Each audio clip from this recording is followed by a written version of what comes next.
So here we have, this is like sitting in 7th grade and you need different sized chairs.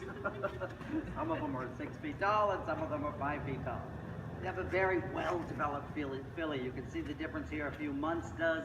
And of course the genetics saying develop muscle earlier in life, okay?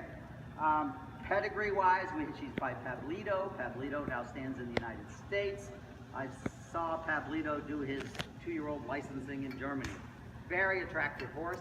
Here you've got in this pedigree a balance of jumping and dressage bloodlines. Pablito is by Pablo, a good all-purpose jumper and dressage stallion, but also on the mother line of Pablito, you have Arsenic, which is the A line from Absatz, which always adds type. And in the mother line, you've got Landkonig, which goes back to Landadel or Landadel, which are elegant, long-legged, multi-purpose horses, good jumpers, great rideability. So, score-wise, head and neck is 7.5. She's got a very attractive head, nice neck. The head could have a little more definition in the jowl area to get an 8, okay? But again, it's going to make a nice ride neck, clean in the throat latch. And you can see what difference the muscle development helps you to see where it's going. Top line, 7.5. Again, very smooth. She had some moments where she really came over the back and stepped through the bridle. She also has moments where the jumper bloods kick in and they say, I'm looking for the next fence, and you see a tiny little bit of too high in the next set. But again, she is a jumper. That's where she's headed, and that's what she's going to be. Typiness, she gets an 8. Okay, she's got expression, but there's nothing masculine about this horse. She is definitely feminine without being too refined. She could play tennis or go to the ball, either one.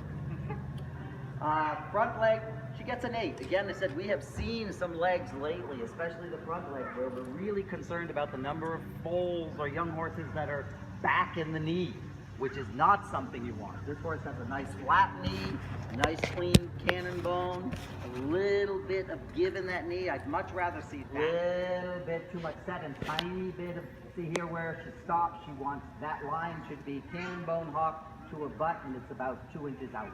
Naturally, she stands a little bit out, okay? And again, that's more of a jumper hind leg than a dressage hind leg. I was going to say, if you're looking at a horse that's being bred for jumping, Yep. how do you evaluate hock? Right. The hind leg, we evaluated as far as its form now, Yeah. according to the criteria of its location and alignment. We can see the function is going to be fine. But that's not the, that's like,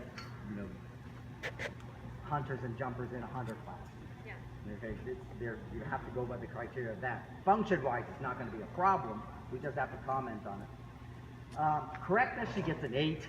Very good footfalls, and that's a very important score for any performance horse, the correctness of the gaits. Walk, 7.5. It's a good walk and a very good hind leg. Step, a little tense and negative use of the neck where she wants to go up and shorten the stride in front, so you can't really see enough overstride to give an 8, but a very good walk. Trot, 7, not at all surprising for the genetics. Active, good trot, but not enough freedom in front for more than a 7 at this day. So overall, with those scores, she gets a 75, which is a very respectable score. Good filly. A little more relaxation in the walk, a little more expression in the trot. Those are your big scores. She could get up close to an 80, which is a fancy score. So she's our first place maturing filly.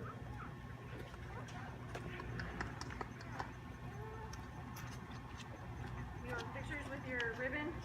That would be great.